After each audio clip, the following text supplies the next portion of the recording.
बाळासाहेब विखे पाटील साहेबांचं म्हणणं होतं की आठवलेली तुम्ही इकडे या, शिर्डीला या. शिर्डीला या म्हणजे हरवण्यासाठी आहे की निवडून आणण्यासाठी आहे की मला माहित नाही.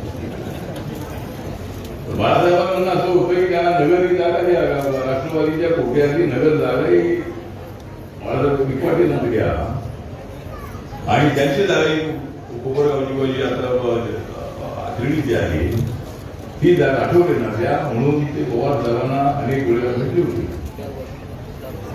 राष्ट्रवादीने सांगितलं की आम्ही आमची जागा सोडणार नाही.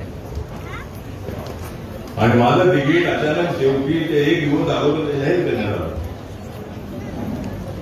आणि उभा राहिलो पण त्या ठिकाणी माझ्यासोबत सगळे होते. पण माझ्याबद्दल तिथं असा विचार करण्यात आला की आठवडी निवडून आले तर मी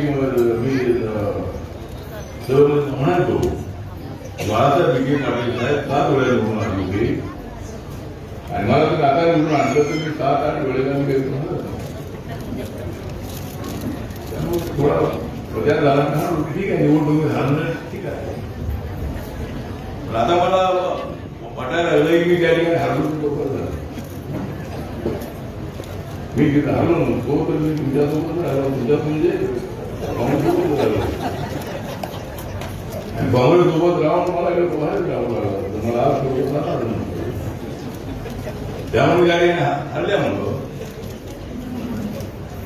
मी शिवसेना भाजपसोबत गेलो 2012च्या विधान BMCच्या निवडणुकीमध्ये.